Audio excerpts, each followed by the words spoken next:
Today's episode of The Sit Down with Scott Dion Brown is brought to you by Jennifer C. at HomeLifeCultureLink.com, Nino Simeka at MortgageGodfather.ca, and Jewelry Forever at JewelryForever.ca. Enjoy the show. Broadcasting live from Glenmore Record Studios in Toronto, this is The Sit Down with Scott Dion Brown, your Sunday morning talk show with interesting guests, live musical performances, and the most fun you can fit in your coffee cup. Hosted by Scott Dion Brown and Regine Alaina, this is The Sit Down with Scott Dion Brown.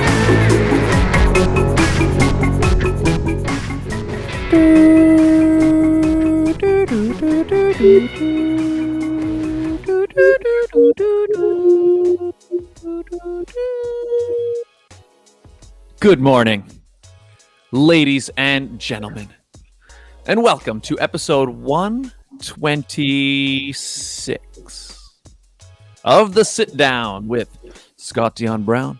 I have here before me this lovely, frothy, foamy latte. A great way to start your day. Hi, everyone. Hello, Undertale Art. Hey, hello. Welcome to the show. Ray Henry 24. Good morning, Scott. Hello, hello. Romina Dassa. Good morning, everyone. Good morning, Romina. Hello, hello, hello. William Dobson. Happy face emoji. Yes. Hi. I'm Scott Dion Brown, your host, and I'm joined by the greatest co-host in the galaxy, ladies and gentlemen, the one, the only, Regine Alaina. Happy Sunday, everyone. Scott, I'm really digging this new background you got. Hey, thanks. Yeah. It's slowly coming together. I finally got the on-air sign hung. I wasn't talking about that, but yeah, that one too. Oh, you're talking the about animated one. the anime. Oh yes, outside the frames. Oh yes, you're right. Yes. We did a little upgrade here, so you can see. If I go here, if I go to the split screen there you go. You see a little bit even more of it. But I do like the new sign that you got up. Sorry. Thank you. Yeah, so people will recognize this sign from when we were doing the show in person. This is hanging in the regular studio. Mm-hmm. And at some point, I actually went up there and I took it down, and I've had it in my condo here for a long time, but I just never got around to hanging it. And then some of you guys will recognize I hung it midweek, so you've seen it on my other live streams. But here it is in its rightful place on The Sit Down. It's so crazy that you said the old studio or the previous. It's so weird. I feel like that's still the studio. We're just taking a break from the current studio. Yeah. And the thing is, the break's been so long that's true that this feels more normal now than what we used to do. But are you going to be able to sit next to me on the couch again and talk, or do we need plexiglass? I'm gonna put up some plexiglass. Yeah. What I'll do is I'll get the people who made this sign to make some giant ones, Mm-hmm. and then we'll just put them in between us, and then that should be good. Sounds good. Yeah. Oh, you know what I did, Regine, this morning? What? I Cut your hair? No, although I did chop a little bit of my hair through the week just because I couldn't resist. But no, I blasted myself with cold water. Oh yeah, how was that? It was terrible. it was oh awful. My goodness. I mean, here's the thing. It did wake me. Mm-hmm. People who are last week we had on professional fitness trainer Jenna Rose Fitness, and she Mm-hmm. talked about the benefits of cold showers, both in the morning and in the evening. Apparently, in the evening it helps with getting a good sleep, and it also in the morning it helps to wake you up and it gets you recharged and energized and things. And I said last week that I would try it, Mm-hmm. and I am going to try it again. Do you feel sleepy or more energized today? So here's the other thing. I did, in the moment that I did it, I was definitely awake. Ooh. because yeah, it blasted me. I couldn't even put my entire body under. It was so cold. Oh I put my gosh. whole head under, and so it was going on the back of my neck, and I forced my arms under there, Yeah. and I held it there for 15 seconds, and then I pulled out, and I was like, oh my gosh, that was but I was awake. However, I'm also kind of sleepy because I don't know. You ever have those mornings where you just randomly wake up really early? Mm-hmm. So that's what happened to me this morning. I woke up at 6:30 in the morning. I just woke up, and then I tried to fall back asleep, and I think I did around maybe 8 or 9. Oh. But like, so I was kind of awake for a solid several hours, so I'm still kind of I'm a little bit groggy. Oh my goodness. So, well, I actually tried the cold. I didn't do a full cold shower. It was more so, I mentioned on the show last week that my eczema started flaring up again. So I put like my eczema spots under cold water and then turned off the shower and was like, okay, it works. I mean, I don't know, but I think it worked. Nice. All right, so we'll keep trying on it, and we'll keep you reporting. guys posted. I mean, it's the thing now. I'm like, because it's they say it's good to do it every day, right? And I'm like, is that gonna like start my mornings like just cold? Just start it cold. I don't like being cold, so. Yeah, me neither. So we'll see. We'll work on it. Hey, Maria Brown. Hi, Mom. Good morning. Welcome to the show. Mrs. Brown. Ray Henry just woke up.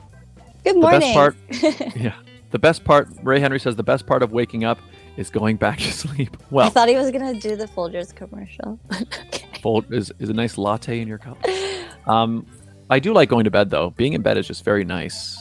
Like especially when there's an alarm. If I have to wake up to an alarm like I do on Sunday mornings, it's like I'm like, it would be so nice if I just didn't get out of bed right now. Scott, you realize you're probably the only person that has ever said that. I only wake up to an alarm on Sundays. It must be nice living the life, Scott. That's true, actually. Most days, that's true. Most days I do not have to get up at a certain time. Oh, you know what else I did yesterday?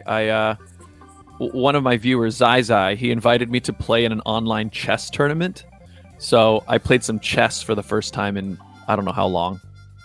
I won one match. I don't know how to play chess.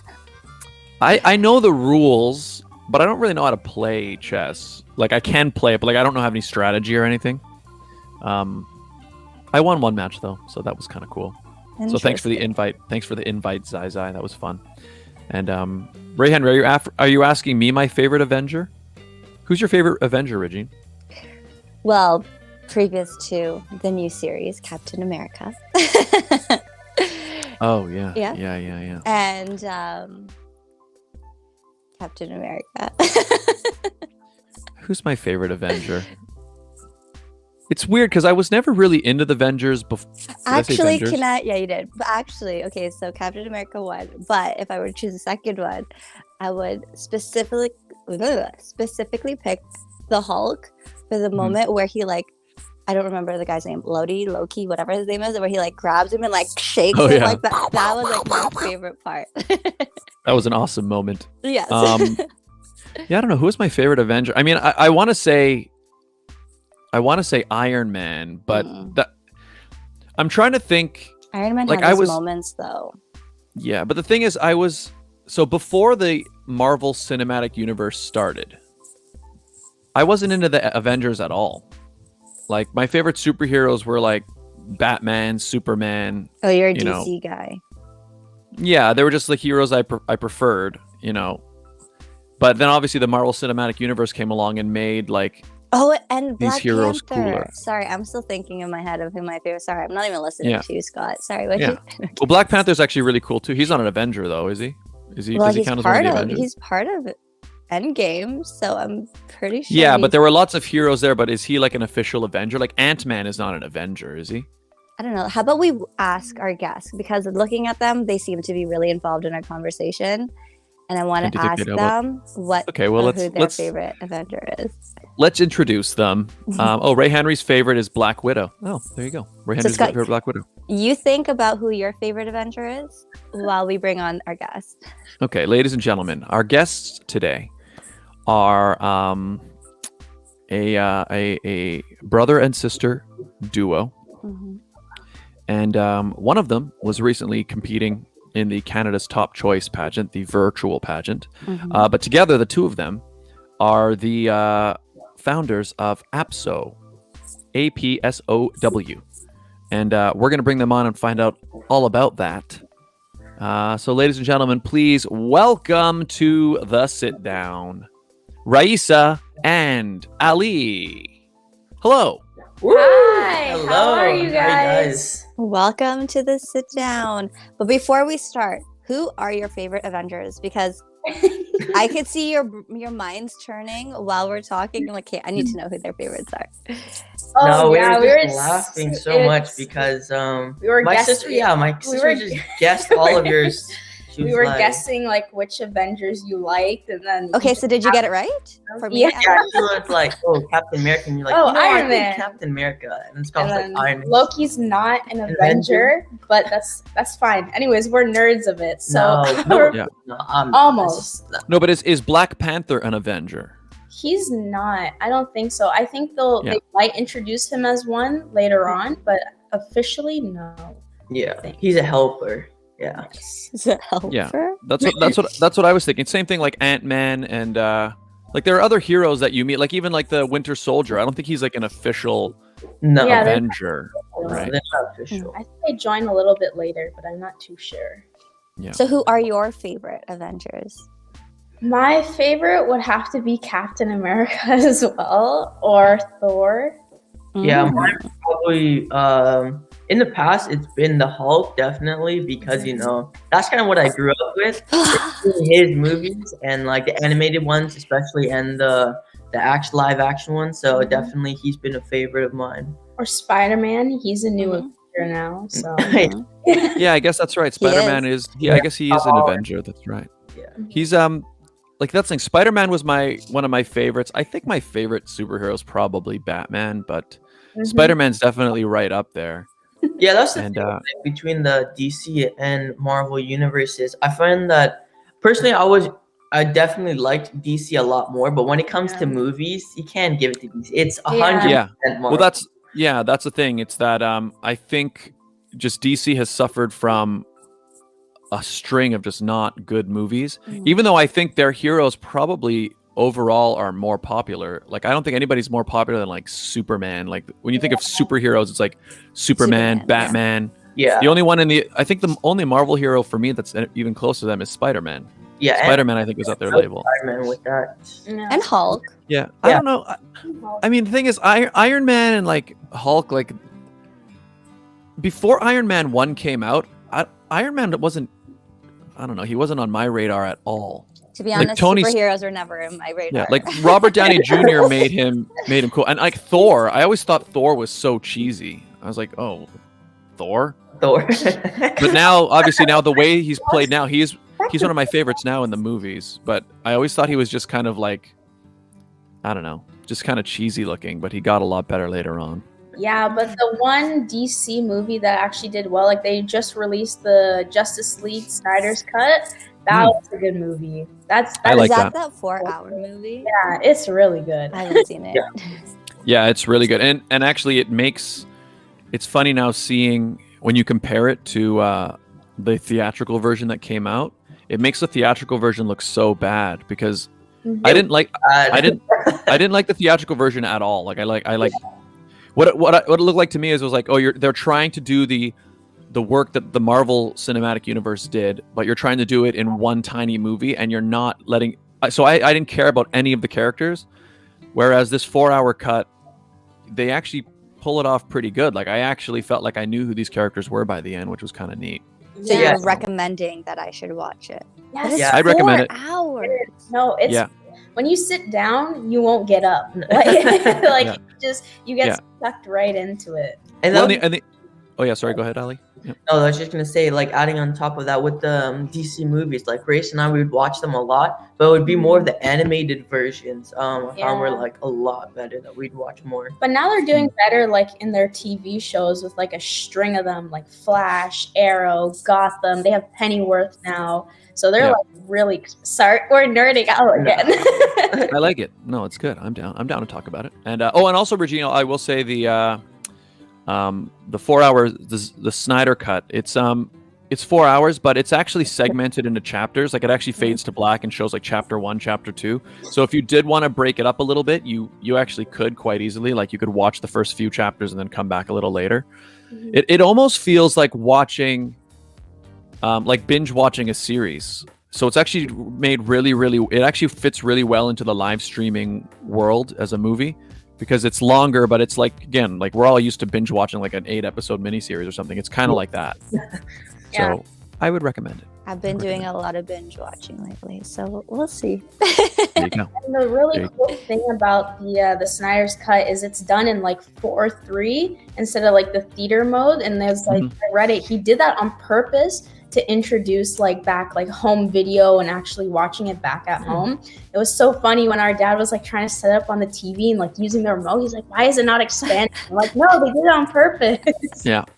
Also, because that's also the 4:3 is also the IMAX resolution. So my guess is in the long run, he's probably going to do, once we can go back into theaters again, they're probably going to do like an IMAX theatrical release. That way we can actually go watch it in the giant screen. So Oh, that would be It's nice. so cool. Yeah. I'm sure that's in the long-term plan. So Oh yeah, and then um, probably by that next year, the Avatar series is going to be coming out Oh too. my God, And then yes. 3 Fast 9 is coming out this year. They're just Yep. doing so great now. It was like all the great movies that were supposed to come out finally got pushed, and then it's also merging with the ones we've been waiting. So it's going to be like straight on, Gonna be month the after movie month. theater After month. It's going to be every really month. good. Yeah. Movie theaters going to skyrocket back. Watch now. I agree. I know they were talking about there was some concern that movie theaters might be done, but I don't think so. I think there's still there's still something special about it. I think people want it. I know I do. Maybe they'll Um, put plexiglass like we were just talking about, Scott, in between the seats. Yeah. It would be interesting to see though. You know, I was watching this thing by I believe a YouTube channel called Cheddar, and they're explaining like 3D glasses and how the rise and the fall of that. And Mhm. I'm curious to see how that will kind of transfer into the simulated ride that you might see at like Disney World and stuff, or Universal for like The either the 5D. smart, the Mhm. smart, the Oh smart yeah. stuff to see if they do clips like that. Oh, I hate 5D. Ugh. No, those are really You're gonna fun. feel it. Yeah, they're great, Getting and they shot act with off the the middle. building. Yeah, look, oh my god. Yeah. No. Oh, catch us! Oh wait. That would be cool. Could be cool. I mean, 3D movies, I like them. I'm just. I get motion sickness. I can't watch 3D. Oh really? I'm used to that. I just I find you can enjoy a movie whether it's in 3D or not. But I do like the idea of what you're saying, using it for rides and stuff, because I feel like it's a way to make like a ride way more immersive. You can create amazing things that look like they're right in front of you, right? So Do you remember at that'd be cool. Wonderland where they had that, when they still, I don't know if they still have it, but they had the SpongeBob ride?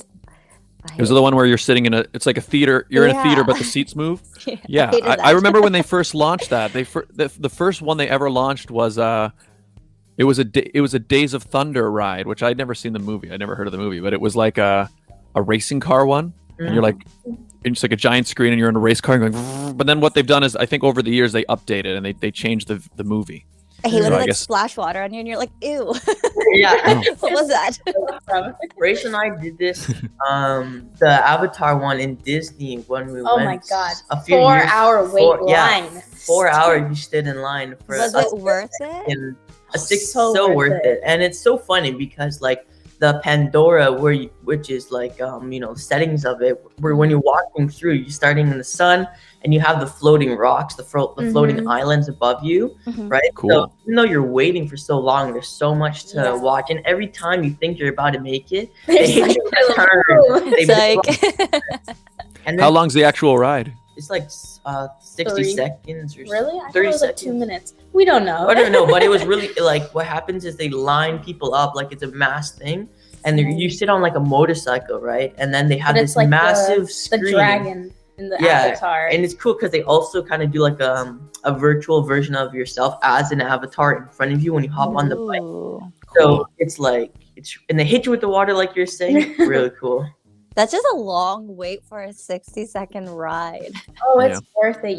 Every time it takes you through the whole movie. Mm-hmm. So the entire lineup and all the different scenes of the actual movie and different parts of Pandora itself. Yeah. So that's smart. So they make it so that even the lineup, it doesn't just feel like a line. You at least are experiencing something. Yeah.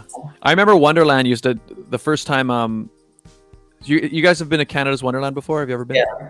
Mm-hmm. So it used to be, there was a small period when it was owned by Paramount Film Studios. So it used to be called Paramount Canada's Wonderland. Ooh. And all of the rides were named after movies. So that's why when Paramount was no longer the owner, they had to rename I all hate of the the new names. yeah, they had to rename all of them. So that's why like the one coaster used to be called Top Gun. That was the Top Gun one from the Top Gun movie. But Tomb now it's Raider I don't was even remember one. what's it called now. Do you know, Regine? Cyclone or something now. It's not Cyclone because I know the one you're It's talking like a about. spin something. I don't know. Yeah, but it was It's just not like the it was like a same. roller coaster, but it was like where the one where the track is above you, right? But I remember at the time it was like when you're waiting in line, they had like a bunch of like plane hangars and they had like footage from the movie playing, so it was like you're in a little Top Gun museum. So same idea. They were like, okay, you have to stand in line. Here's some entertainment while you're waiting. No, that's cool. And, That definitely, enhances the experience that person has, and then they want to come back even more. Mhm. Yeah, exactly. Mike Brown, my dad. Good morning. Hey, Dad. Hello, Mr. Good morning. Brown. Hello, welcome to the show. Ray Henry asks, have you ever drawn a painting before, Scott? I have a little bit. I'm not much of a painter, though, Ray Henry. I used to paint miniature models. Actually, I still do that. So I've painted miniature models. I do that a lot more than I We paint our actual set. paintings. That's true. Yeah, I mean, I paint from time to time. Paint our sets, So but it's not a regular anyways- hobby of mine. Anyways, we are here with. Yes. Okay, I Right, have a yeah. question. I have a question. Okay, so we're here with Raisa and Awesome Alley. Where did Awesome Alley come from? Great question. No idea. So what I would say Awesome Alley actually came from was the title of my personal book, which was Teenagers Are Awesome. You just have to get to know them. And when we are doing our lives and previews for our lives and stuff in different videos, we're always like, hey, it's Ali and Raisa, and we're like, nah, that doesn't sound that energetic, doesn't have that, it doesn't roll off the tongue. So I think it was our mom again who helped us out, like come up with so much stuff. She was like, why don't you just do Awesome Ali, right? It's like, okay, I'll give it a try. It sounded a little cheesy, whatever, but then as I do it like a lot more, it just comes off. Like now, even when I had to do a video from a cooking tutorial for my class, right? I kind of used the same thing. I was like, hey, what's up? Except this time I didn't say Awesome Ali. It was like I was Chef Boy Ali making it like funny, right? And that also I came love from my that. mom. Like, Chef So, Boy Alley. yeah. Love it. Awesome. Well, the alliteration is helpful. It makes it more catchy. Yeah. Okay, and so wait. right? So it has that memorability to see. That was the one thing that you remembered. So it kind of helped us to build our brand and get that memorability to aspect to it. Yep.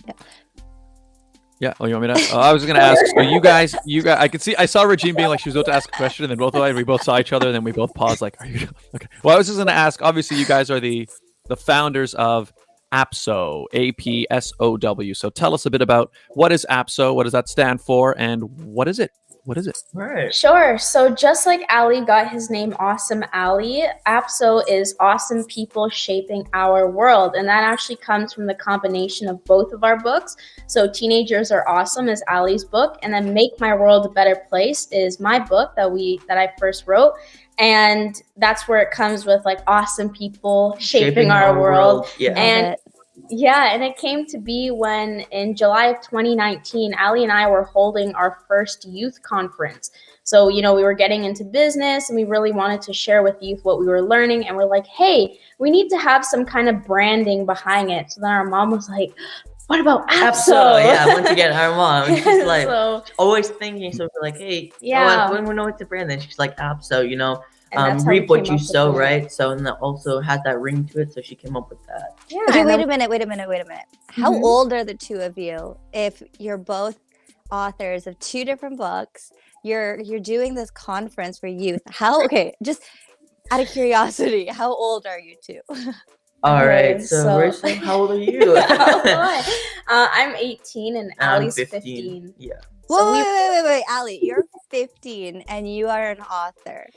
Correct. Yeah. So me and my sister, I started when I wrote my book at 12 and published at 13 because I was writing in my birthday week, actually. So I wrote the book a week before and then it got published during my birthday week. And then my sister was Published at 15 16, wrote yeah. at 15, published at 16. And we both got to share the Wow. stage actually with Bob Proctor for our book launch. Yeah, so it was like after we had to write the books in a week so that we could speak on stage. Yeah, so we were like, all right. Yeah, we were like, if we want to become like really great motivational speakers to get big stages, you need to have a book. And so we did that. We published it, and then September was when we both shared the stage with Bob Proctor, and that whole fiasco came, and it just happened so fast that it just went by like this. It was Holy funny. cow. Our the reason why we got into this was never to actually write a book, right? It was just to be a speaker like Tony Robbins or Jack Canfield or Brian Tracy, like big motivational speakers and inspirational speakers, business speakers, right? That was the whole purpose of us getting into this. We started out with a communications class, and then ended up writing a book, and then doing a company, and then hosting events, and then like everything up now to we're now. just boom. Yeah. Wow. That was Cool. in Go ahead, Regine. That's in a span of what, 2-3 years? Yeah. 2 years, yeah. That's crazy. Cool. I feel So- so unaccomplished. No. Well, these are young people, awesome people shaping our world. Regine. Exactly. That's the idea. So is that what you guys are aiming towards? Like you want to become like motivational speakers? Is that kind of the career path you're aiming on, or what are your plans? Good question. You want to go? Yeah, go Okay, first. so at first it was to do that, and then we kind of realized that to be in the actual motivational industry, you need to have like all of these different like courses and becoming coaches. So the career path itself really went away, and we decided that we wanted to make our business more of an educational company. And the motivational speaking will come. Like right now we run our own like interview show where we interview adults and what they're doing and how they can do it with teens. And with that is our speaking right now. You know what I mean? Like you're seeing a lot of motivational speakers, especially in this pandemic, using all these social media platforms. So we're like, okay, we can expand beyond that and do greater things. And all of those other dreams will just string along with us. Yeah. Great response. And then also for that, like I definitely seen a shift in the industry of a lot of like every single day you see like a new person popping up claiming to help you here or help you there. Yeah. And I think now we've kind of moved away from actually helping people to build character, build good habits, build like real things that help you along in life, to more of a get rich quick or we're more of an instant solution society now, rather than like, okay, this is actually what it takes. And with seeing that, I've definitely seen like products come out now, which is just trying to get that instant gratification. And I just kind of feel like disconnected from that. Got it. So what has been the main focus lately of APSOW then? I know recently, in fact, why don't you guys talk a little about, I know you just recently finished, was it 90 straight days of live shows? You did it every single day? Like 90 days of kindness or something like that. Yeah. So what it was 90 days to becoming an awesome person. So keeping that branding, and it was a journal. So we created a journal back in 2019. And we were gonna publish it, and we were like, oh, whatever. We scrapped the idea, and then it came back during the pandemic. Like, oh, let's get people starting the year off right. So from the beginning of the year, just a few days after the beginning of the year, we woke up at 8 a.m. every single day and took a quote from our journal and a tip for the day, and gave some people some morning inspiration for 90 days straight. And Raisa took one day off, and I took one day off, only once for that 90 days. And one of us was still doing it. So if I took one day off, she was still doing it. She took the day off, I was still doing it. Yeah, so we were kind of covering, but like just like how you guys said earlier with Scott's intro about like waking up early. Oh my God. Even though we had to wake up for like 8 o'clock, we'd still be there for like 7:30, and we're like, oh, 10 more minutes, 7:40. Yeah. And we got like a lot of comments that were like, Risa, why is your face so like tired? Your eyes aren't even open. And Wow. you have to have like this bright lighting. I'm like, no, my eyes are open. So Yeah, it was a fun experience. No, but it was great because it was something to pull us through every single day, right? Because we didn't want to let down our audience. We made a commitment. And I think when you make such a big and bold commitment of 8 a.m., 90 days straight, you have to show up, right? Because that shows like your character, definitely. Tired eyes, messy hair. Whatever, you get it. Do it. Face, no problem. No, So what sort of, did you learn any lessons from doing the 90 days thing? Would you do something differently, or if you were starting it again now, if you had to do another 90 days, is there something you would approach differently about doing it, or what do you think? Would you pick a different time? No, I think We'll the go time earlier. Yeah, in that. I think the time was spot on, maybe. Also, I think that we probably would have done a post at the same time for that live. So we wake up and then we have a post that goes after of that quote and of that, tip, to get it going for other people who might not be able to get it. Small things like that. Also having our light charged every night before, because we'd use it throughout the day and forget sometimes to charge it. So it wouldn't be completely bright. As you can see, it's kind of fading out now too. So we're gonna go change it in a minute. Yeah, so just like little minor tweaks like that, we'd probably change. But the overall idea of it, I think we kind of did pretty good. Yeah, I just have to add that probably like actually taking pictures of what we were doing. Like we would give tips and give quotes, but then we just forget to take pictures of like the actual, like I think plant something in your garden. We wouldn't take a picture of that, and I think that creates Like some a kind of disconnect, exactly. And I think that's what we would change. But yeah, that was the list. Makes sense. Like little, so you realize technical things and just things that would have made the whole overall experience for people better and in the branding and stuff. That makes sense. Well, Regine, why don't we do the ad break then? If you guys wanted to change something on your lights, you guys can do that if you want to. And we'll do the ads now because we usually do it at about the half-hour mark anyway. Okay. So let's do the ads right now, ladies and gentlemen.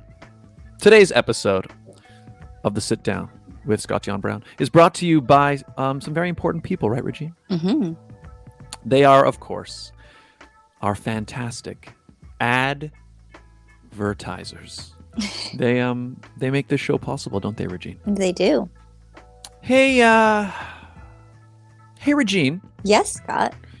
Do you want to find out what your home is really worth? Maybe. Are you buying, selling? Where's the link? Oh, investing or renting a home? I couldn't remember what the other verbs were. But are you doing all of those things, Regine? I might be. Well, then it's your lucky day. Because Jennifer C., realtor at Home Life Culture Link, is here to help. Call or text Jennifer today at 647-403-8887. Don't deal with just anyone. Mm-hmm. Speak to a professional. Yes. Jennifer C. at Home Life Culture Link. To see her current listings, visit homelifeculturelink.com. The Mortgage Godfather is here to give you advice with any mortgage needs you may have, and he will shop to find you the best mortgage. Nino Saimeka, mortgage agent. He'll give you an offer you can't refuse. He'll give you an offer you can't refuse, Regine. Jeez. I went all out with it. You did. Find out more, ladies and gentlemen, at mortgagegodfather.ca or call 905-604-6955. Jewelry forever. Conveniently located at CF Markville Shopping Center on 5000 Highway 7 East Markham. They do custom-made jewelry, repairs, and change watch batteries, all done on site. Mm-hmm. Jerry at Jewelry Forever is an absolute artist. He makes beautiful custom pieces of jewelry for you and the special people in your life. Or if you just want to check from their selection, you can find something beautiful as well. And we have a great deal worked out with them, don't we, Regine? We do. If you let them know that Scott and Regine sent you, you'll get 15% off your entire purchase. That's right, 15% off, 15%. Mm-hmm. Let them know, mention the show, Mhm. Get 15% off. Exactly. Jewelry. Oh yeah, go ahead. No, I know that right now they are currently closed because of lockdown. So make sure you still support and check them out on social media. Just in time for Mother's Day. Mother's Day is a month away, ladies and gentlemen. Just an FYI, Mother's Day is not canceled this year. So make sure you check them out. That's right. Go to jewelryforever.ca and also find them on Instagram. They also do giveaways on there quite frequently, right? So find Jewelry Forever on there. Check them out. And it was brought to you, ladies and gentlemen, by Deliciousness Treats. Yes, hot chocolate bombs, smash cakes, dipped Oreos, and more. Actually, our dipped Oreos are now being shipped all over Canada. Ooh. So if you are interested in trying them and you're not from the GTA, make sure you check us out on Instagram and Facebook, deliciousness_treats on Instagram and deliciousness treats on Facebook. That's right, ladies and gentlemen. Deliciousness Treats. Sweet treats for you and a friend. Is that the one you're using? What's the actual, what should I say at the end of it, Regine? What you just said was perfect. Nice. Deliciousness Treats. Sweet treats for you and a friend. And in a mug and in egg form. And in cookie form. And in cookie form. Yeah, those dipped Oreos are very delicious. I've eaten them myself, ladies and gentlemen. And obviously, yes, this is an advertisement, and obviously, but I can say personally, those are some good cookies. It's not a paid ad, I promise. Yeah. And even if it's still true, either way. And ladies and gentlemen, if you would like to advertise on the show, it's very easy, right, Regine? It's simple. All you guys have to do is email us at radioshowad, that's radioshowad@gmail.com. That's right. We do this show live every week, ladies and gentlemen. And we do the ads live as well, which means you can personalize those ads week to week. So do you have an event, a sale, something happening in a particular time and place? You let us know. We let your potential client base know in real time. It's practically magic, ladies and gentlemen. It's an amazing way to build a proper new business relationship with a potential new client base. Get in touch. Radio Show AD, Radio Show Ad at gmail.com. Oh, and also, I guess I should also mention, because I did launch it, ladies and gentlemen, get yourself a mug if you'd like. Get the mug, teespring.com/thesitdown mug. And I don't mention it every episode, but you always see Regine and I drinking out of the mug. But also at that same website, if you go to teespring.com/stores/Scott Dion Brown, I also launched Scott Dion Brown merch. So you can check all that out with the sit down mug. Yeah, we got some fancy stuff, ladies and gentlemen. So check it out, teespring.com/thesitdown mug. What the hell? I'll get you some. Why do you get to make your own merch and not me? I feel so left out. So annoying. We're gonna get Regine some merch in there as well, ladies and gentlemen. It's coming down the pipeline. But you know what? If you guys have seen Scott wearing this sit down t-shirt almost every week. So if you actually go to teespring.com/thesitdown mug, you can get a t-shirt as well. That's right. Yeah, well, that's the thing. That's the thing. The ad there is for the Teespring mug, but in that same store, if you just click like other items, there's sit down t-shirts, and then there's also the additional Scott Dion Brown stuff. So check it out, everybody. It's great. It's good stuff. Regine Alaina merch coming soon. Coming soon, everybody. Coming soon. How rude. And we're back. Hello, everybody. If you're just tuning in, we're here on the Sit Down with Scott Dion Brown, and we are here with Risa and Ali. Awesome Ali, I should say. Awesome Ali. From APSOW. Awesome people shaping our world. And Ray Henry, Scott, what's the best memory with your subscribers? It would have to be my 12-hour stream, Ray Henry. That was pretty special. 12 hours of straight streaming. That was a good time. Yes, it was.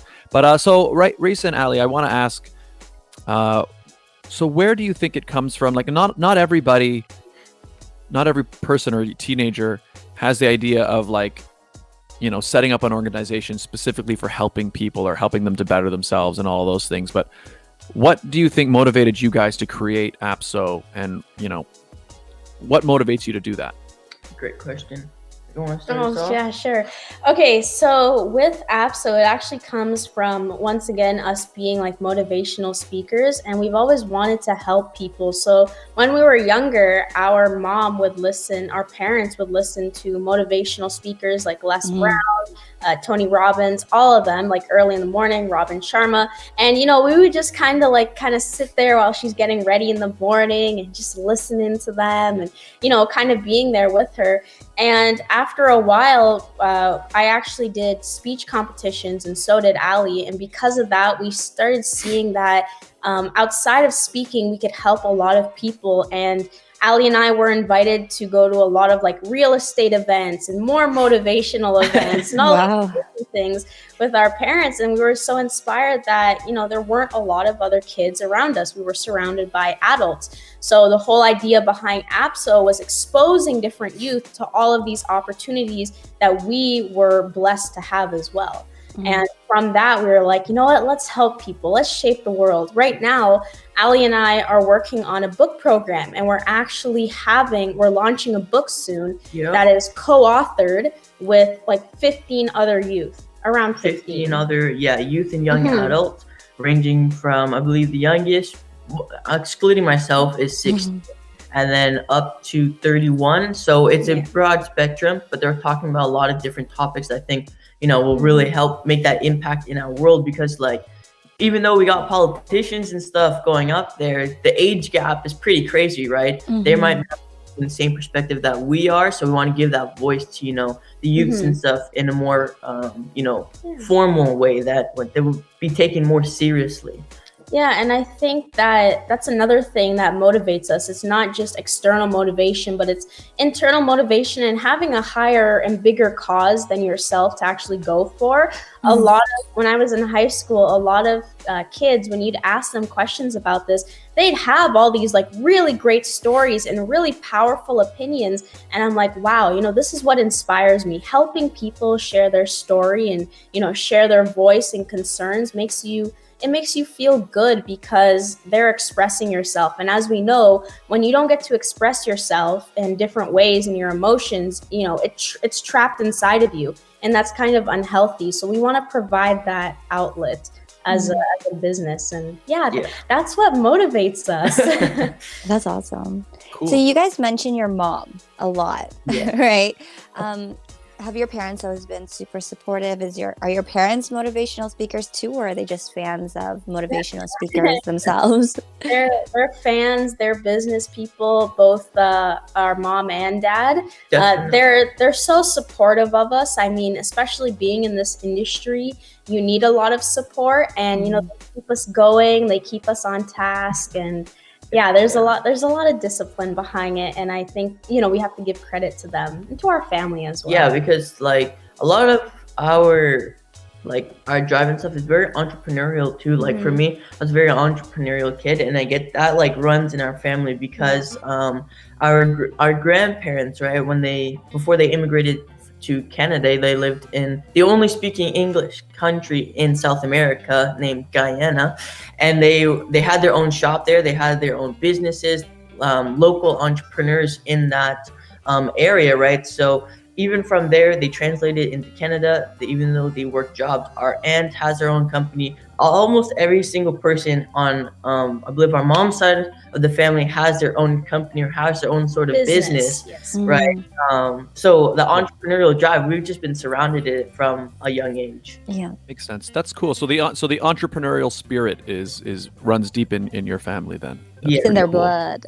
Yeah, I like that idea because I think to myself, like, I remember when I was growing up, my parents always liked to listen to the oldies station, oldies radio, 1050 Chum, which is, what do they play on 1050 now? I don't think it's that. Anyways, they used to play like old music from like the 1950s and 60s, oldies. And so I grew up listening to that.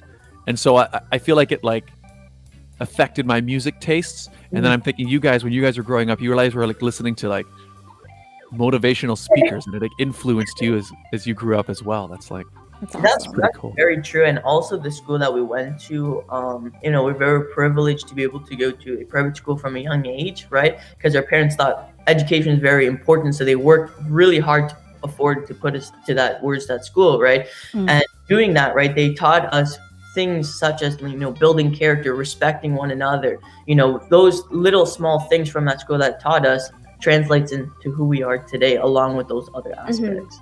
Mm. Got it. Makes sense. So, what are some tips, say, for that you would give to teenagers when you're trying to encourage them to either think entrepreneurially, or like what are some things that maybe a lot of teenagers are unaware of or don't really think about, that you would say, what's some, I don't know, some advice that you might throw their way? Sure. This is always so funny because we're always throwing this question to like our guests, and now it's like turned on us. Yes. Okay,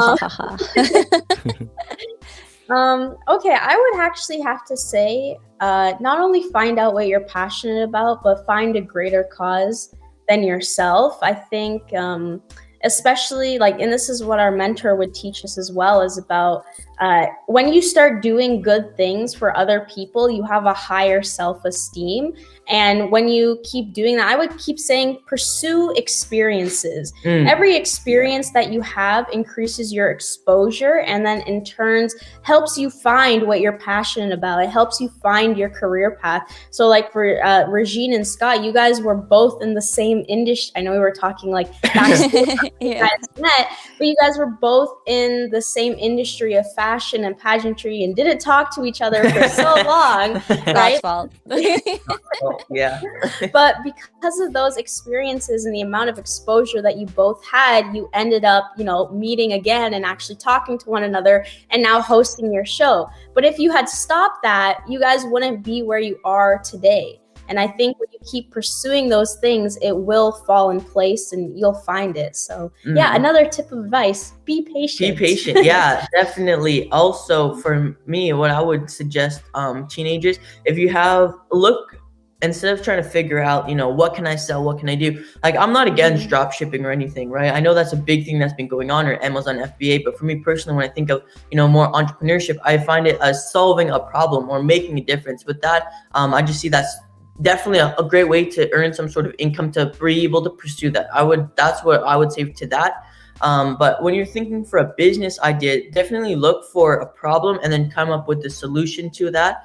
You know, that's the best thing. Start looking at, you know, things in your day-to-day life that might not necessarily work or fit out properly or can be improved, right? It's all about making improvements in the world. And definitely now start looking towards, you know, the UN Sustainable Development Goals, right? We just had our guest on our show named Raymond Harlal, and what he's doing is actually helping locals in Guyana plant 1 million coconut trees, right? One, that's good for the environment, which is one of their goals. It's helping to provide food for them also, and, you know, and a business. And why coconut trees is because they've been the products, the exports of that, the things that can be produced from it, such as the oil, the palm fibers that they use, you know, it's in shampoo, food, cooking, everything. It's going crazy. Coconut water alone is actually worth $5.5 billion in 2021 right now. Wow. So, you know, it's helping to build that region up by making them their own money. So I like thinking ways of, you know, helping others and how you can make the world a better place in doing so through a business, because the world and economy is built on small businesses and entrepreneurs. Makes sense. That's awesome. So like that. So big thing that stood out was, yeah, looking for a problem that needs solving and see if you can find a solution. I like that. And then finding ways to do it. So there you go. There you go, young people. Start to think entrepreneurially. Oh, hi, Zack Attack. Hey, Scott, sorry I'm late. I slept in because of my 24-hour stream. Oh, yeah, that's right. Zack Attack just finished he streamed for 24 hours straight. So I did a 12-hour stream, and I was pretty sore, so I can't imagine how I was feeling after. Oh, my God. After 24 hours. But welcome to the show, Zack Attack. We are here, if you guys are just tuning in, with Raisa and Ali. I want to know, APSOW. actually, sorry, Raisa, No, go ahead. you recently competed at Canada Top Choice Pageant virtually. How was that for you? It was good. I think sorry. Yeah, it was really nice in terms. I think the pageant did a really great job of running it virtually, despite everything. Like we still had the practice sessions, and with that we had the live stream. Mhm. So the experience was enjoyable. It was up and down, and yeah, Yeah. nice. Was it your Yeah, was first it? pageant? Sorry, Scott. Oh no, go ahead. It's all right.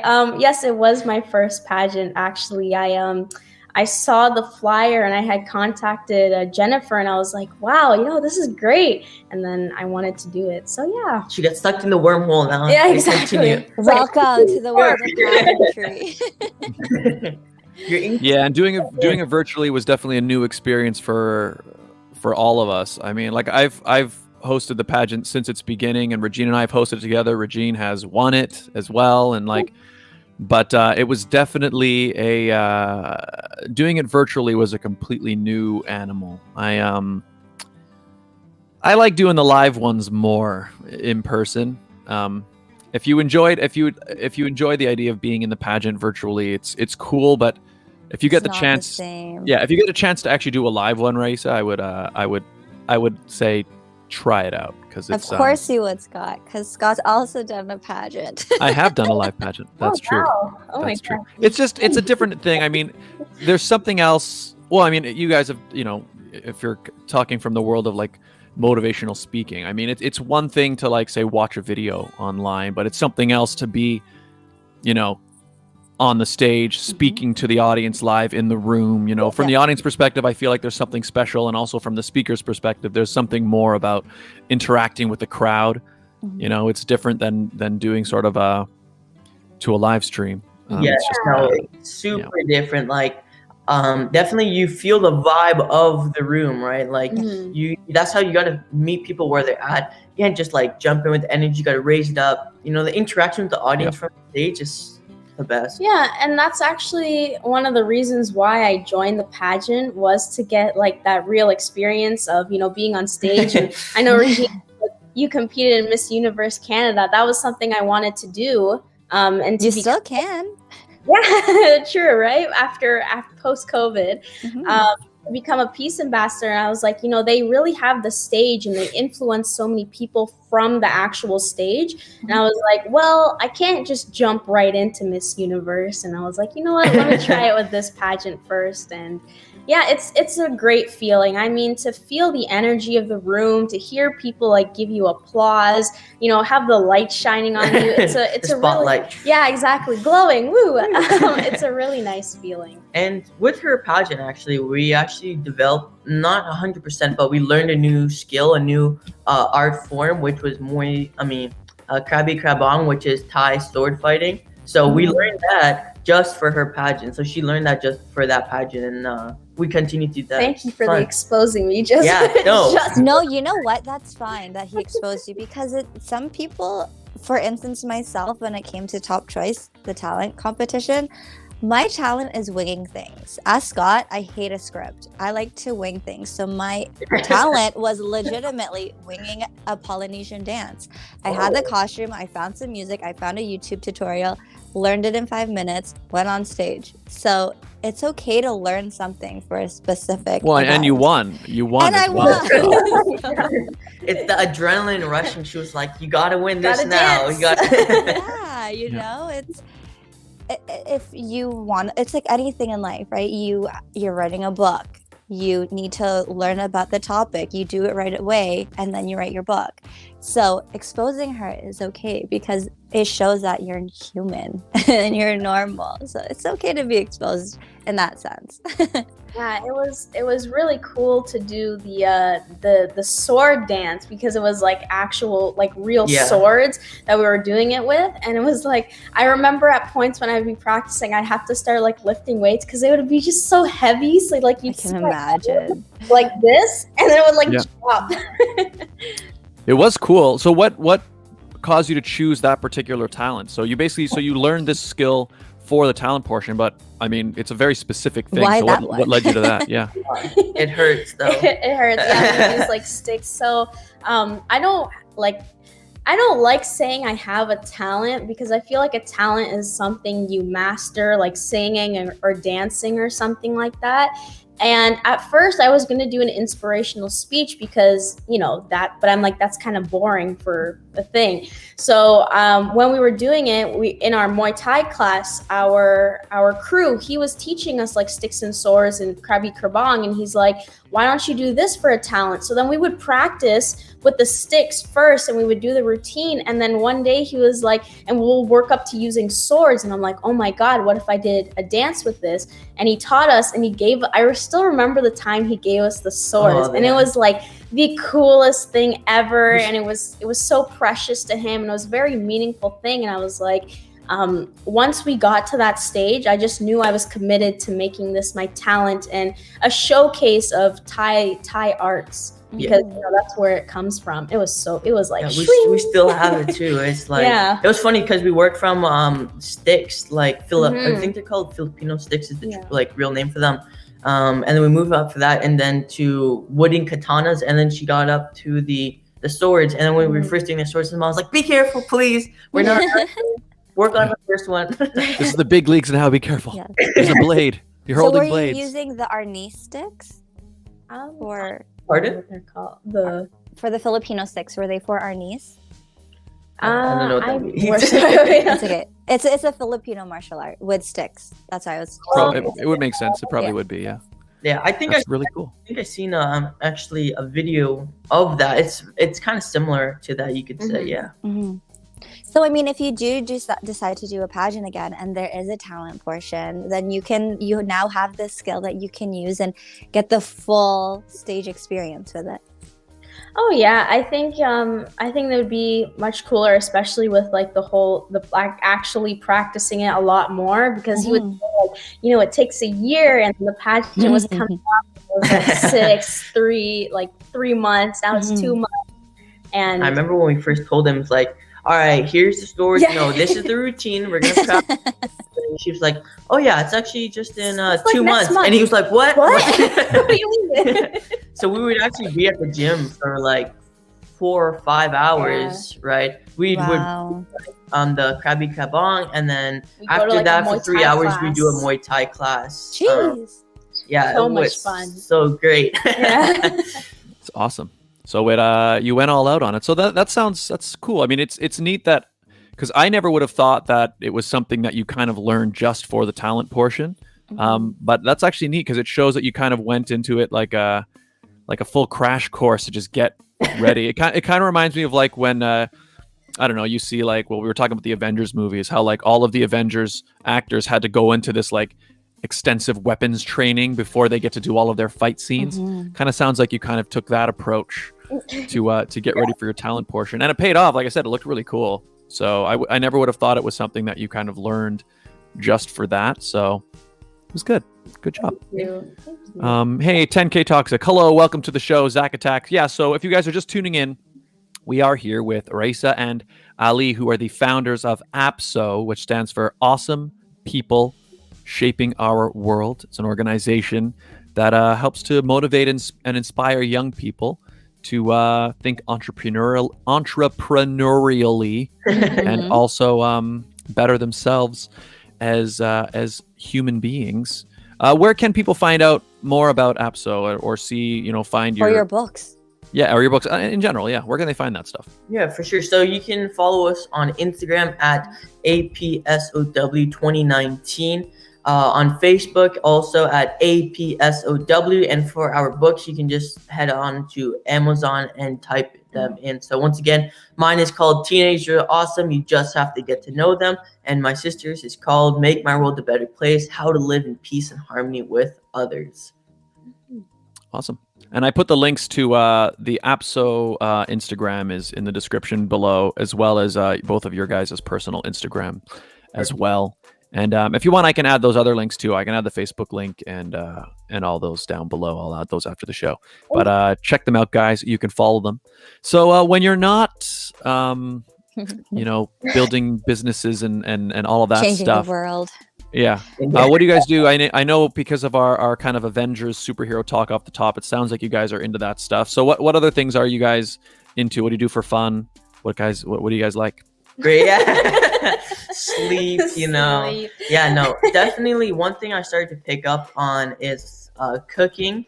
I definitely am starting to enjoy that now. Making things from scratch I'm enjoying that definitely like a lot more. Also going out on bike rides through the forest, like more mountain biking and stuff. Definitely loving that a lot now, especially with my neighbor and stuff, where you just chill. Definitely movies, as you can see, and then Muay Thai. That is what we do a lot is Muay Thai. And I think the only thing I just add to that is probably drawing. But Sleep? Oh yeah. Drawing and a little bit of reading. I just picked up Ali Wong's book, The Comedian. I think hilarious. It's so funny. It's like you start reading the first page, and you're like, I feel like I shouldn't be reading. Like this feels like a private story. But it's pretty good. It's and then we went on a trail walk yesterday, and Ali was like riding his bike, and I was like running behind him, and I was like, it was the best feeling ever, because I tripped over a rock, but I tripped over this rock, and I was like, wow, I haven't fallen in like so long. Like I was starting to feel soft and weak. And I'm like, this is great. So it's so nice. Like just being in nature has to be like my favorite thing ever. Oh, and that's minus the bugs. Yeah, no. What you just said about being soft, that's such a real thing about that's why we do the martial arts and stuff. It makes us so much like more disciplined, more like tough and stuff. Like through conditioning and things, it really makes you push yourself, right? With like the Krabi and Krabong, at the beginning it was the best feeling ever. Like when we were doing it, I was like, damn, this is like some Kung Fu Panda stuff going on. Like, spinning the sword. Totally different art, but still. Yeah, but it was so cool because our crew, right? It was like the Shifu was like, and it was like the real thing, like no soft thing. We didn't use, any foam pads, whatever. So it was like real, like from the get-go. And our knuckles would be like swollen because like we would spar after with them. And we just like build up resilience. So like there's definitely times when Ali's like super into it, and I'm like hiding behind my no more. But yeah, it's definitely fun. Yeah, sorry, go ahead. Yeah. Oh no, I was just gonna say you guys definitely sound like you both seem to like, you get something out of that feeling of overcoming some kind of challenge or taking something on. Like it's so funny to me that you just described like, it was so awesome, I tripped on a rock and fell, and that's like the highlight for you. So, but I like that. I can tell there's something about you naturally have this drive that you want to like take something on or overcome some type of challenge. Yeah. So, yes. I hate the mentality so much. Of where people like try to blame another person. It's okay. No, keep going, keep going. Yeah, I hate the victim mentality of, oh, this is happening to me, or I can't do this because of my, no, like at the end, there are certain situations, especially when you're younger, that confine you, but like once you understand that, you still have a lot of choices, right? Like I hate when people like say, oh, you made me do this. I didn't make you do anything. You chose to do this, or this is happening because of this. Like, I didn't make you fall. Yeah.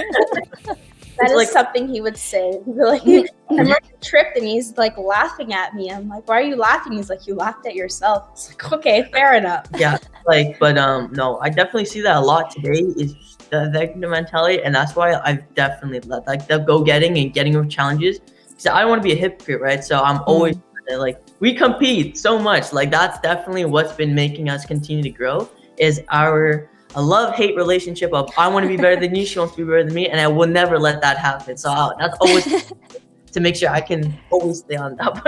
Yeah, whenever we would have speech competitions and it was that time to practice, I would say my speech and then he would like memorize it and try to say it better than I did. Wow. But yeah, sorry, Regine, we completely. It's okay. No, it's okay. Yeah. I have another question now, but you mentioned that you guys are very competitive. So, Ali, when your sister was competing in a pageant, did you feel a little left out? No. Yes. No, not at all. It was fun to see her, like certain points when she didn't want to do stuff, I would laugh because I'm like, okay, this is interesting, right? Or when we're doing the sword stuff, that's when I was like, that's when I felt a little bit left out because I was like, damn, yo, you're getting that extra practice. Nah, I can't. No, when we go back, you're gonna beat me up. Nah, I can't let that happen. That was like that's when I felt left out because I felt like I wasn't being able to grow faster catch up to her. So I was like, nah, just not gonna happen. And so So my you think next you're gonna? Well, I was gonna say, you think you're gonna start the sword studying now, or have you started it, or are you gonna start taking up to it? At the same time, it's just that because she was focusing more on The actual like a dancing. dance thing, there was different things that she practiced, like when we were doing her figure eights, I believe she did in the video. Like I could not master that, right? Like I wasn't able to do it as well as her, and she was doing it. I was like, no, this is upsetting, because our crew was like, yeah, it's great job. So I was gonna ask, so are you two just the only siblings in the house? And have you always been this close? Actually, we could say we were close because we did play a lot of We did. games growing up together, and then the business brought us more together to a professional stance, and then doing things. Now we're always together, and then it's like, can you give me some space sometimes? Cracking down on my face. No, we always had like that normal sibling relationship, but like Ali said, it was more of the business, and actually doing Muay Thai together made us a little bit closer because we were training together and doing all these different things. But we actually have a baby cousin who comes over a lot, and she's kind of like she's our little sister. And yeah, so she calls me sister, and she calls Ali. So we're like brothers. So we're I'm like her Ali. siblings. I'm only Ali, okay? That's just like awesome. Do you feel left out? No, I'm kidding. So yeah. Cool. So you say there's a 3-year difference between you guys, age-wise? Years. So that's the same age range between my brother and I. There's a 3-year difference. I was curious, Raisa, because so I know when I was young, right? So my brother, he was always, for me, he always felt like he was like the little kid, and it took me a long time. It was much later on. Like I remember, for example, I wanted to go to a concert with some of my friends, right? And my brother was like, "Oh, I want to come." And my parents were like, "Yeah, why don't you take your brother?" And I would be like, No. I don't want to babysit. I don't want to babysit my brother. You know what I mean? And I feel like it took me a long time to realize, once he had grown up and we had both matured, in the sense that like suddenly, oh wait, he's actually like a person now. He's like an actual person. And it took me a long time to not see him as like just my little brother. See, I have brothers that are younger than me, but we have huge age gaps. Like 8 years is the minimum for our age gaps. And I have a brother who's also 18 years younger than me. So to me, they're also little So kids. it's even more pronounced. Yeah. So I was just curious, Raisa, because it sounds, seeing the two of you guys speak now, you're very much like, you're like your business partners, and you do a lot of these things together. And I'm just curious, was there any of that dynamic? Like, I imagine, especially when you guys were much younger, like if you were like 6 and he was 3, like there's quite a big difference. He would have been like the little brother, but now it seems to me very much like you guys are kind of speaking very much on the same level. So I'm just curious, was there a time period where like, yeah, he was just my little brother? Or was your relationship different, or how is it for you guys? It's actually, so you are the older brother? I'm the older brother, yeah. Okay. Yeah, I would have to say it only happened when we were younger. I think once I was in high school and he got into like grade 7 and grade 8, the whole "I'm a man" kind of started happening, and the whole phenomenon. Like you can see, like I'm like trying to like sit up more straight because he's like getting taller, and like his voice is getting deeper. Voice change. Yeah, exactly. Yeah. And I think it just kind of went like what he's 15 now, but I think once he reached like 14 and he started getting taller, our roles kind of switched, where I was like no longer seeing him as the little brother. And I think Ali, as a personality, he's always been very mature, very, very determined in what he does. So, if he wants to put out a brand out there, he will. Like I remember going to our events, and he was so spontaneous. Like he just knew there was an opportunity we had to take, and he would be the one going to like the back of the room and like saying like, "Oh, I want to get into this and I want to get into that." And he would really support me and motivate me. Like we wrote our books because as soon as they said, go, run to the back, he was like running and knocking down old people. Yeah, get out my way, okay? This is my opportunity. I'm just kidding, but that's his personality. Very, very mature, very businesslike, and you know, very, very supportive. So on yeah, on that. Now he cooks for me. So No, I know, it's so upsetting. She's like, can you make me some food? No, make your own food. Because she's supposed to go off to university soon, right? And because now hearing her say that, I'm a very independent person. I try to be as independent as possible, right? So when I see her try to act like a child sometimes, it gets like, Gracia, you can do this yourself sometimes, right? But I think sometimes. Older sister syndrome. You will forever be there to make her breakfast. I hope you realize that. No, I can't. It doesn't matter how old you are. Your older sister will always come to you and like ask you for stuff. Sorry, Ali. But definitely No like shame. even when growing up when I was small, right? Stories from my mom and my sister and stuff. Like my mom would be like, "Oh, you never got to grow up like a little kid," because my sister was always older than me, so I'd watch like whatever show she put on, and and now I'm thinking about. I remember the first time I'm with the remote, the TV remote, right? She would always put in the channel, right? So she would be the one controlling it, whatever, and we watch the same thing.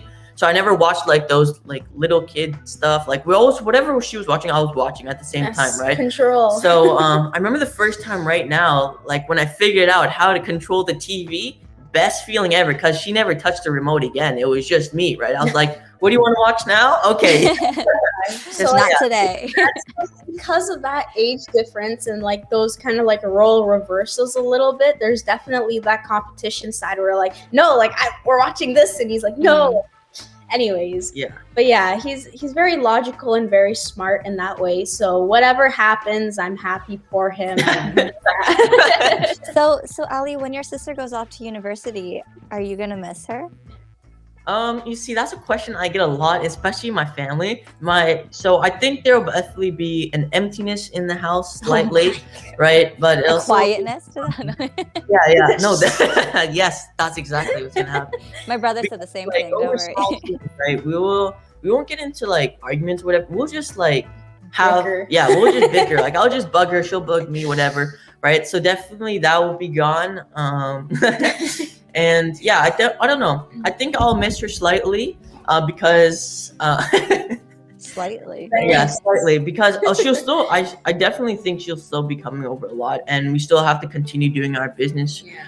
So that's what will definitely keep us more together still. So I don't think I'd miss her as much as if we weren't doing our business or weren't, as strong as we are now. And I know for sure every single day she'll be calling home. So it's like, what do you want now? Okay, you forgot this. Okay, well we'll ship it over, whatever. Amazon it yourself. Yeah. Yeah, but it's cool seeing the dynamic between you guys because it does just the way the two of you are speaking, even just on the show. It feels very much like you guys are, It's like equal your best friends. Yeah, like equal partners. Yeah, and it's neat it's nice to see, and it's also I was just curious because I'm trying to think like I would say my brother and I are like that now and have been for quite a few years at this point. But I just remember there was a specific time. It was probably after my brother is in my band with me. He's our drummer. And I think probably it was around that time when I finally started to see him as like his own person and he has a personality. He's not just like my kid brother that I have to like drag around with me and take care of, right? And it sounds like you guys seem to have gotten to that point faster than I did. But I think it could be also, like I said, yeah, like you said, Risa and Ali, I can see it. You seem very mature.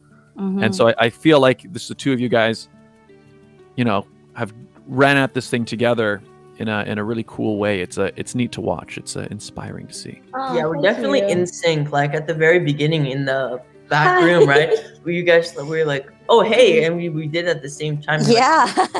We're both Virgos too. Yeah. I don't know if you guys. No, I'm not into that stuff. Like, dude, I saw a post the other day of somebody saying how, oh my God, COVID came in March. It's a Leo. And I saw that and I swear I lost some brain cells watching that video. Like, I like that to when talking about that victim mentality when people say, this is because I'm a Capricorn, I act this way. No, that's not why you act like this way. It's like so upsetting. Yeah, I would kind of agree. I'm not. I can't say I've allowed. I don't put that much stock into the horoscopes. So, I mean, it is amazing that whenever I read it, it always applies exactly to me. But I have a feeling that might be just the way they're written. So, so there is that. Hi, everybody. If you're just tuning in. Oh, hey, Low Key. How are you? Welcome to the show. Avenger? 10K. Not the Avenger. Oh yeah, different one. Oh, yeah, he spells it different. That's right. He spells it low, Lowkey, so low key. But that's true. Good point. 10K Toxic. Sorry, I was late. I strained my back muscle yesterday and slept late. Oh, that's sorry. I'm sorry to hear that. 10K Toxic. Well, welcome to the show. Oh, and Ray Henry has a question. What are your guys' favorite songs? Do you have a favorite song? I guess we can all answer, but you guys go first. Like, what's your Ray, hype and song? Ali. How about You that? guys- you guys Yeah. go Hype first. song? Yeah, you guys go first. We'll do something. Scott, you're it. Favorite song. I don't really have a favorite song. I mean, like, I find for me, especially with music, is what I feel like listening to is very much. It's very influenced by how I'm feeling at the time. So I'm the type of person where a song might get stuck in my head, and this was more when we could go out in the world and I was driving a lot more. So I'm the type of person who I'll get one song in my head and I'll just listen to that song on repeat, sometimes for days, right? And then suddenly something will happen or my mood will shift and I just suddenly can't listen to it anymore, and then I'll switch to something else.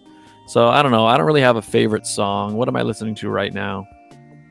I actually find, because we're not traveling around as much, like I do most of my music listening when I'm either driving somewhere or on the subway, and I don't do either of those things anymore. But I've been listening to a lot of 80s music actually lately. Yeah. So maybe something by Duran Duran, maybe. I kind of like Duran Duran. Reflex is my favorite Duran Duran song, so I'll give you that. Regine, what's your favorite song? I don't have a favorite song. I love music. I'm more into, you said 80s, I'm more into 90s, early 2000s, R&B, hip hop kind of thing. If you look at my Spotify, it's literally karaoke's top karaoke hits is what I was listening to recently. And whatever was on that playlist really hit home. And I was like, yes, I love this music. It's literally a mix of everything. I love Disney music. Literally, if I showed you my Spotify, it's literally the karaoke mix, Disney playlist, maybe the sit down, depending if I was listening to an episode.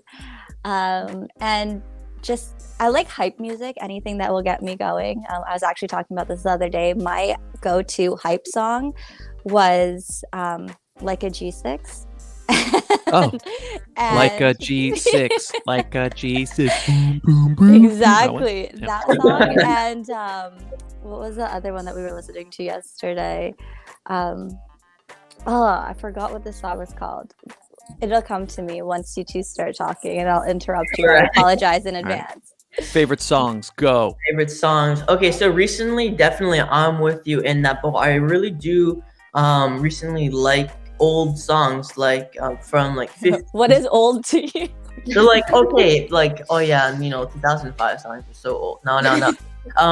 No, but like 80s, 70s, and a few older ones from that, because I like how they actually had meaning behind to it, and you actually had to have talent to sing. Like there was no auto tune, there was no like technology to enhance it or make it better or change your voice. You had to actually be the person to either write it or sing it, right? And you had to have that skill set. Whereas today, I find it's like, okay, you can have it, but you mess it up so much. You mix up the track. And even though that helps, a lot of people that get that more of the opportunity, that's where I kind of disconnect from today's music. So definitely read that. And with you on the early 90s R&B, hip hop. So definitely been listening to Notorious B.I.G., Biggie Smalls recently a lot. So I've been liking his music. Juicy's probably my favorite from him right now.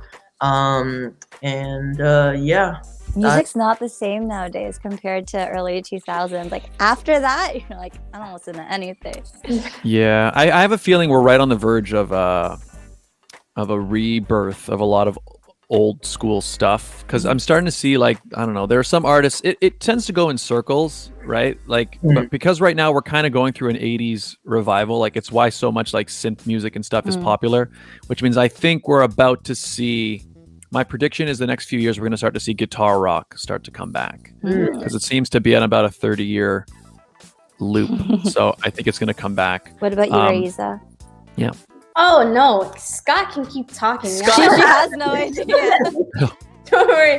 As soon as he jumped in, I was like, yes. Yeah. No. Oh. We won't forget. Yeah, no, we didn't Don't forget. worry. Yeah, no. Well, yeah, you don't even have to have a favorite. Like I said, I barely have a favorite. But if there's something you're listening to now, or you can even just say if you don't listen to music much, that's fine. There's no wrong answer, really. Oh no, I just she listens my Spotify playlist is on lockdown. Oh. But yeah, I don't know. I've been listening to like a lot of music from around the world, like Japanese 80 music for some reason. I don't know. When I'm studying, it's just, anyways. But yeah, and like reggae and just everywhere, I guess. But yeah, no. Keep the guitar, the 30-year.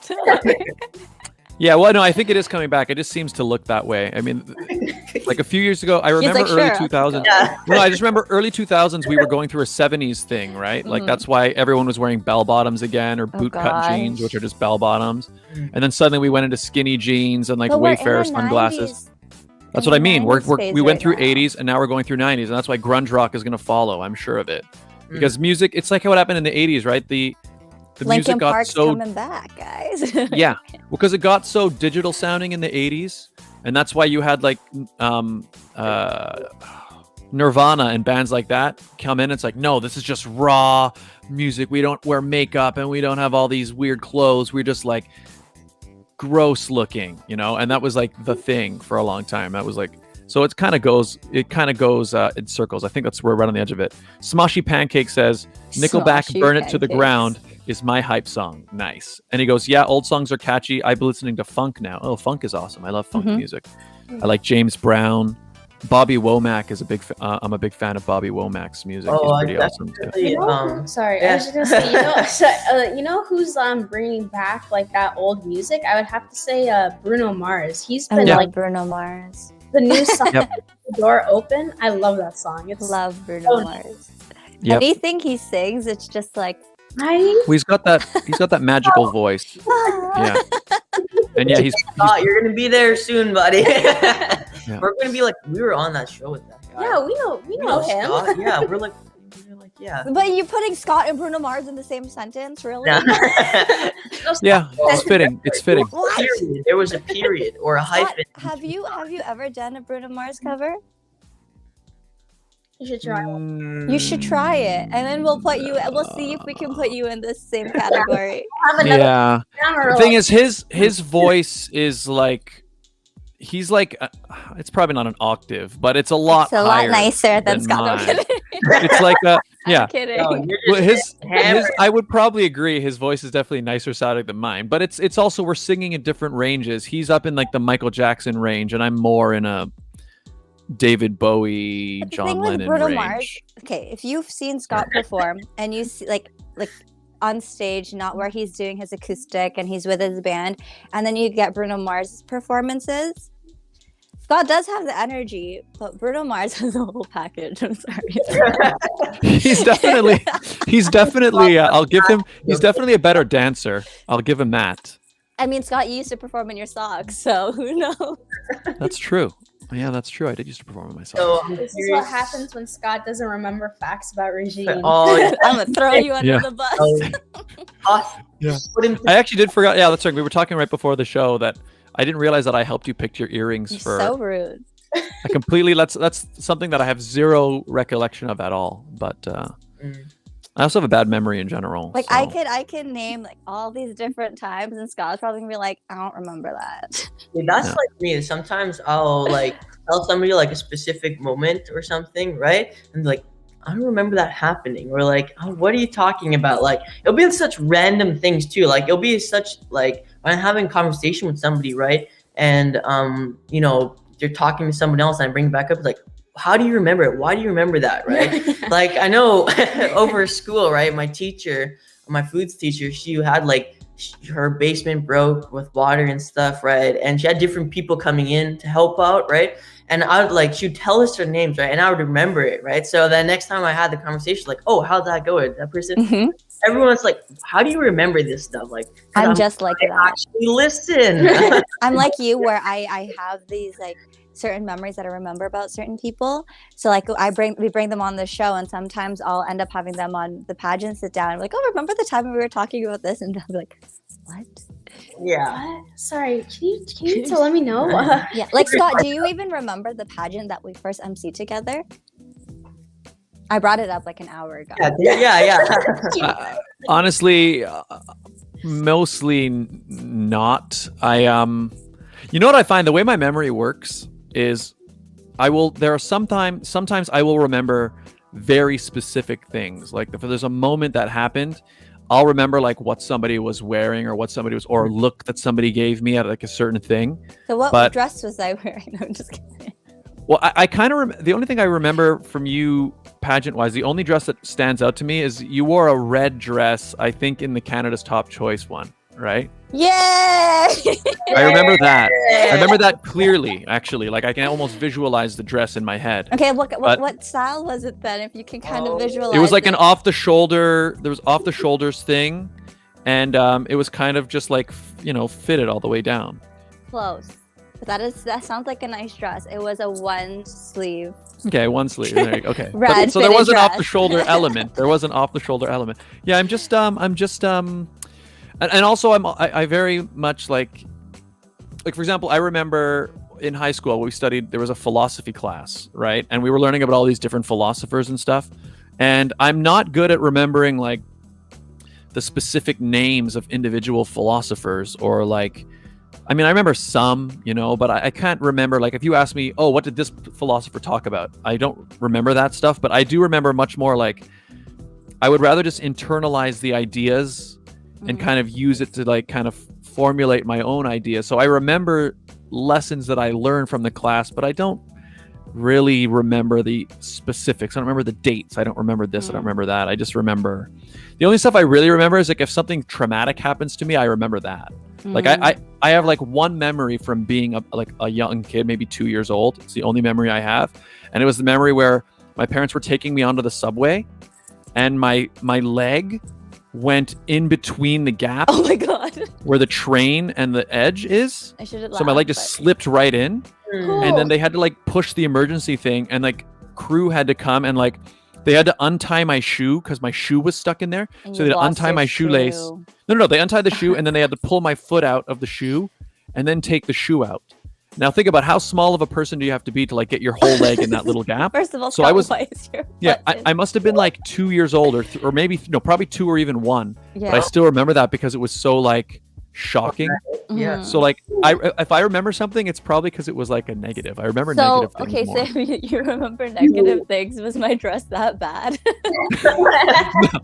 In that case, no. I just happened to remember. No, you know what he did, guys? experience. You know what he did? He went Yeah. through his phone, slowly looked on Yeah, Facebook to see what like- it No, was. dude, actually, wait. You wore the red dress, Regine, on the first Right. pageant we hosted together, right? No, I did not. No, wear the first Canada's Top Choice pageant that we hosted. I wore a different red dress. So you wore that red dress when you won. Clearly red is my color. I wore a red dress when we first emceed together, and then I wore a different red dress that was fitted when I won. Well, because I will say the one thing I do remember about the first Canada's Top Choice pageant was, like, at the time, Canada's Top Choice, I wasn't used to saying it. Mm. And I remember, like, my very first thing I said when I walked up to the audience, I was like, ladies and gentlemen, welcome to the Canada's Top Church. Welcome to the Canada's Top Church. And so that kind of imprinted in my brain of like, wow, my first line to the audience was me not saying the name of the pageant. Yeah. So on that point of how you remember things, it's when you have a sense of like emotion attached to it, or like He was embarrassed. that's when it like the meaningful factor, whatever. That's when they get stored, right? makes sense. So that's the ones that you can recall is when there's some sort of emotion to it, whether it's sad, mad, angry, whatever. One of those powerful emotions, then it's connected to that experience. Then you can recall it more. That's why we don't remember we don't perceive and interpret every single thing, because some things just don't have, like, like meaning to it. Like, oh, over there's a couch, it's in this position, but like, Yeah. when it moves, you'd be like, oh, having this conversation. Something moved, yeah. Yeah, something's changed. An emotional, yeah, that makes sense. So that's probably why I tend to remember things that were either somewhat traumatic or like really special or like, awesome. That as So well. either my dress is really traumatic. That's or right. Really Your special. your dress at the thing was so special, and yeah, exactly. Y'all Romina heard it Dasick says Scott's better than Bruno Mars. Yeah, thank you, Romina. Oh, I Mom, agree. don't You're suck just up so to right. Scott. You're so right. Oh, Smashy Pancakes asks, I think Teresa, what band in terms of Japanese 80s songs, or is there a specific band you were listening to, or just a bunch? I don't know their name. I don't know how to say their names because they're all in Japanese. That makes sense. That's fair. Yeah. That's fair. Like, what was it? That song that's all over like TikTok now, like the "Stay with Me," the girl, or like "Fly Day Chinatown." That's not Japanese, but it's similar.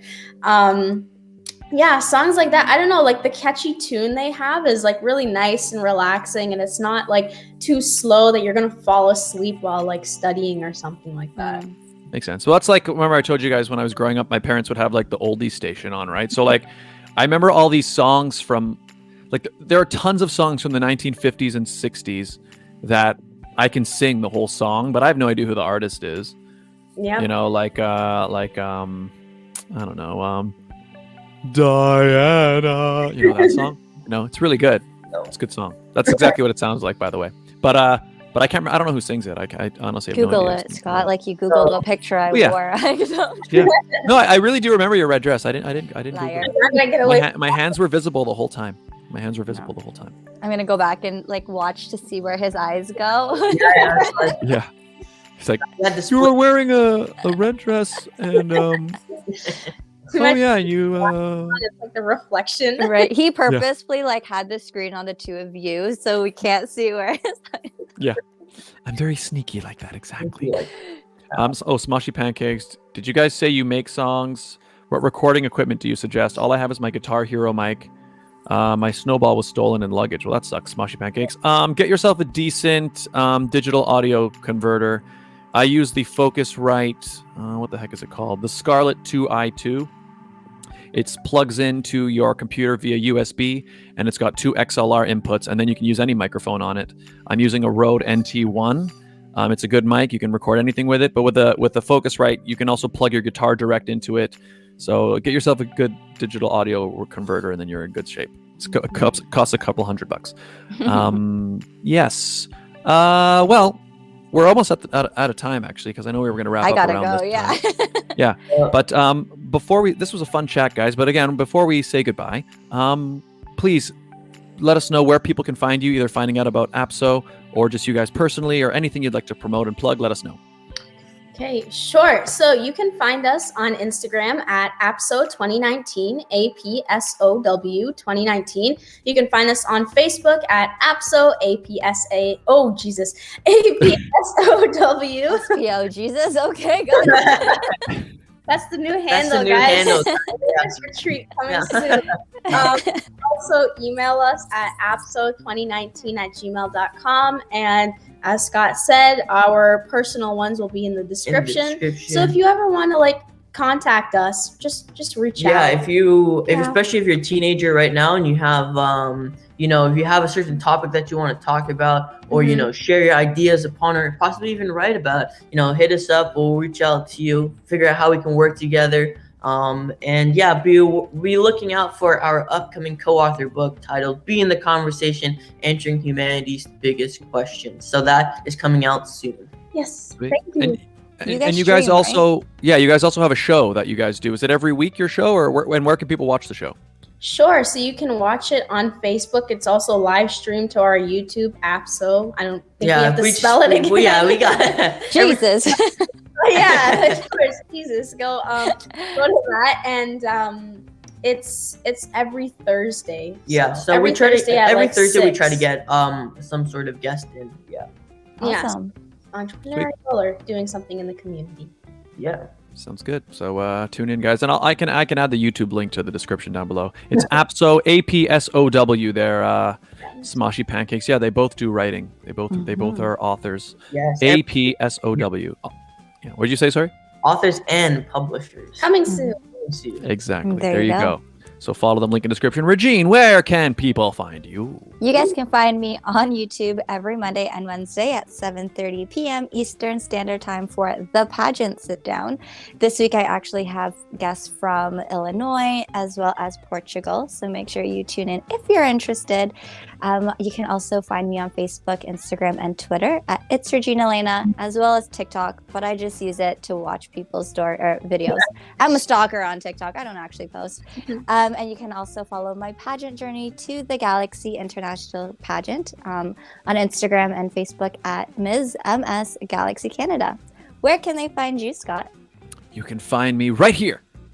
We are watching this very video, youtube.com/Scott Dion Brown. I'm also on Twitch and DLive, also at Scott Dion Brown. You can also find me here on Instagram and Twitter, Scott Dion Brown, or on TikTok, although I don't post very much, but I posted a couple things. Scott Dion Brown official, because somebody stole Scott Dion Brown. It was Ali. TikTok. So it's me. I knew it. I knew it. We found the culprit. Moni. I knew it. Man, I'll tell you that account back to you. Just give me $50. I actually am wondering if that's why whoever took it. It's like one of those things where they just took a bunch of people's stuff and just in the hopes that I'll come asking. Guess what? I won't. But he's official, okay? He's the official. Exactly. I'm the official Scott Dion Brown. Exactly. But yeah, you can find me here, guys. We have lots of videos on here. Also, if you enjoyed the show, please hit that little like button. Boop. That little like button down below.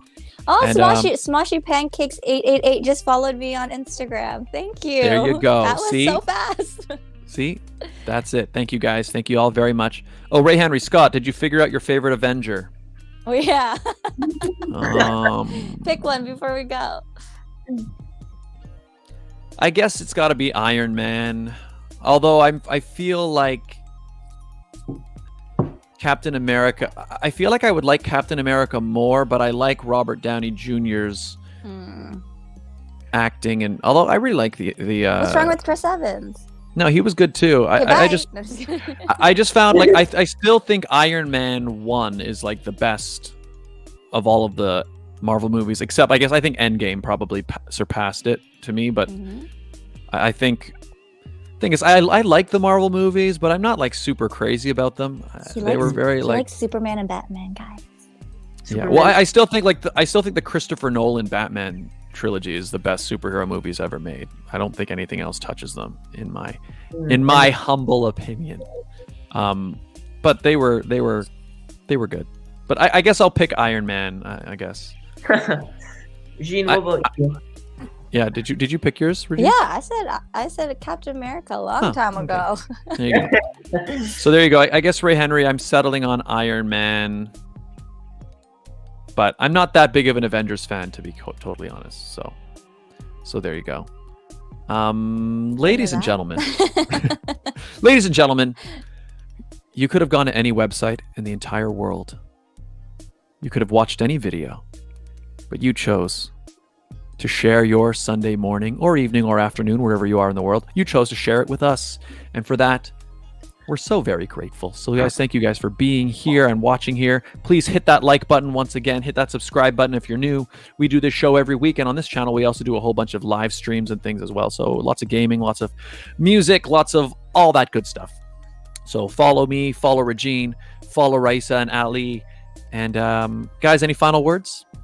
No, thank you so much for having smash us. that like button for the YouTube algorithm. You know that's what you got to say. That's right, people. Helps the channel out. Come on.